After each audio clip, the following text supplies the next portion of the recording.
Your Excellency, first and foremost, we want to thank you for giving us this opportunity as consultants, mainly from the private sector.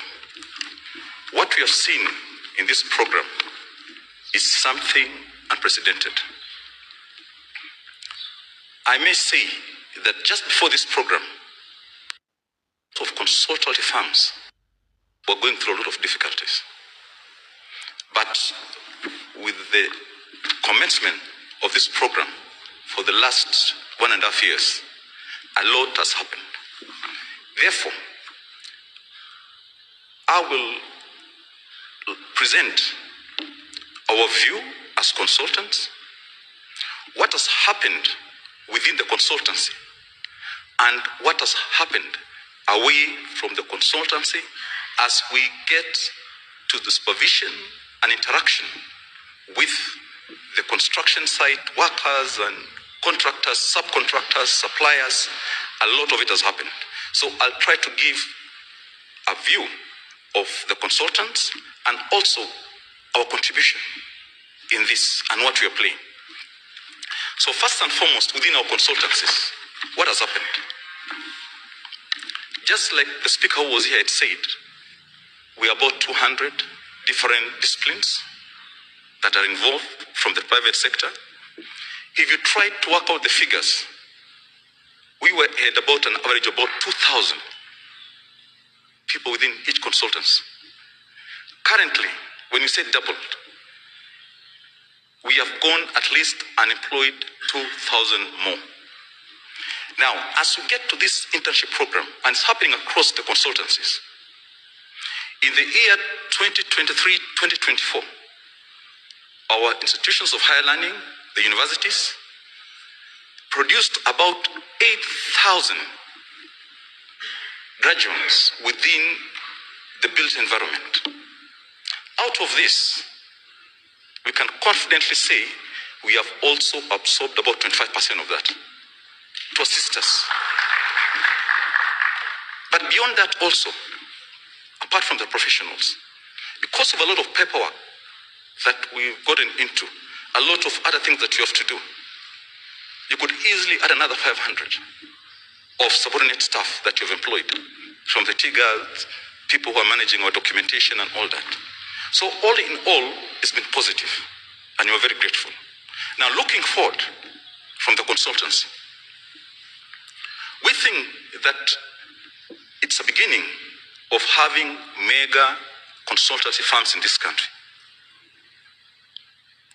A lot of firms have been doing small jobs, but this has offered an opportunity to deal with this large-scale construction. And in that upskilling and experience, to an extent that we think in the future, we should comfortably be able even to bid firms in the region, and that is going to spark a lot of employment and interest people in this industry, which, as we look forward, as the young ones come, this is going to be something very positive. And that we are grateful for that you've injected a lot to our industry. Thank you very much.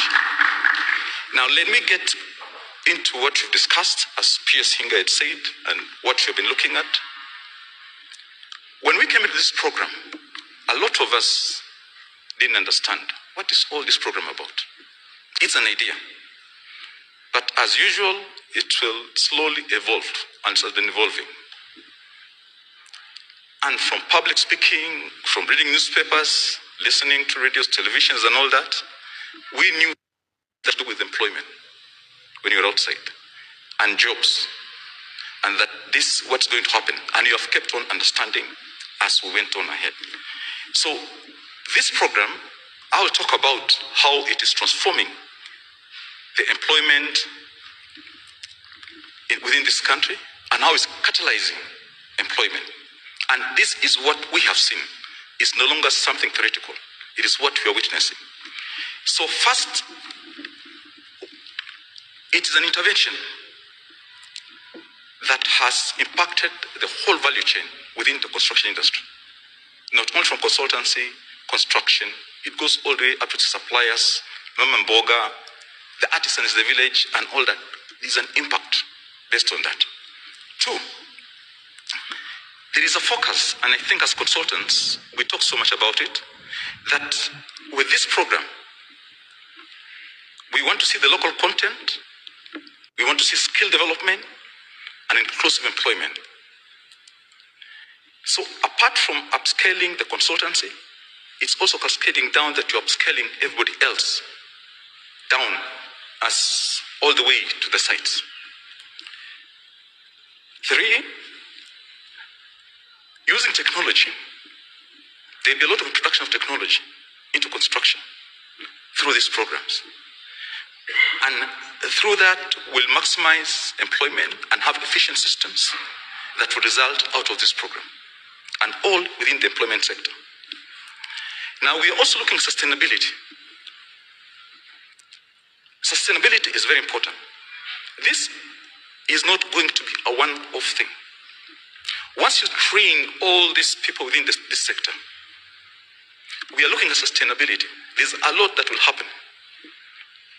Their realtors will come later. There is maintenance that will happen in these buildings. And all this will come out of the training that is going on now. The plumbers that will train in the program, they are the ones that will be maintaining these buildings. So for the long term, it is also about sustainability in employment. And that, we can focus that, and we see the numbers are going to go high. Now, let me now talk about the strategic areas that we think are key to actually giving that impact. The first one, which we talk about, is the local content and labor-intensive construction. What are we going to do about this? And being the consultants, we are the ones leading this. We have to offer direction. We have agreed that we use local materials as much as possible. Because when you do that, you're spreading this across to everybody, wherever there are sites. Two, we try to encourage labor-intensive work so that we pick as many as possible of our young people to get into this program. A good case, or as an example, there is a lot of work that can happen around the sites. Opening up some roads to madam levels, for example. You could want to do some landscaping around. And all that, if it's given to the local community, it will not only be within the site. We are creating employment all around for nearly everybody. Third, how do we increase employment within the site? Usually, you have the normal shifts that begin from sometimes 8 up to 5. Our thinking now, with the challenge that we have, to ramp up the employment, we want to have 2 shifts. Start one around 7:30, it goes up to midday. Break that shift, get another shift that will go maybe up to 5 or 6:30, so that instead of having one cohort, you have 2 of workers. And that you are doubling the number of workers that are on that site. And you're getting more people involved. Now, to the localities where this is happening. When you bring this construction into the locality and create all this activity, straight away, you've created employment. And that is very positive. For those people who might not even have interest in construction, there'll be something they will see. They'll get involved all through. So everybody will be busy within that locality. There's something to do. And this might save even some of our young men from drinking and all the things that happen, the vices that we see within them. Now, 2, another issue is the skill development and capacity building. What are we doing? Within the sites that we have, we want to end up with the artisans who have come in, who did not have any certifications, to be trained, to know that we have TVETs, and in some way, after the construction or in the process of the construction, they can start going for the trade test. And in that way, that is a way of contributing to ensuring that by the time the construction is finished, you have people who are certified, who can then now have the sustainability, give us sustainability in the construction sector. And at the same time, the TVETs will have also participated within the construction industry. And in that, we'll be building a very good workforce for the future for the construction industry. Now, the Jokali sector, what's happening in the Jokali sector is a lot. As you're aware, and I think consultants are aware, we have windows, doors, the things that they can do. All this is being spread across. And the support, I think, from the PS Hinga here and the CS that we have here, there's a lot of discussions around that Jokali sector that we focus on them. There are very many. But we would like, as consultants, that at the end of the day, how can we banish the word Jokali? Why do you call these guys Jokali forever? It's somehow demeaning. Is it possible that we look forward now? Think about Korea and other countries.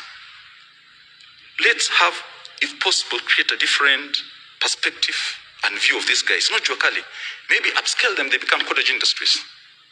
We've discussed a lot that some of the things that we import from other countries, they're done in just small places, cottage industries.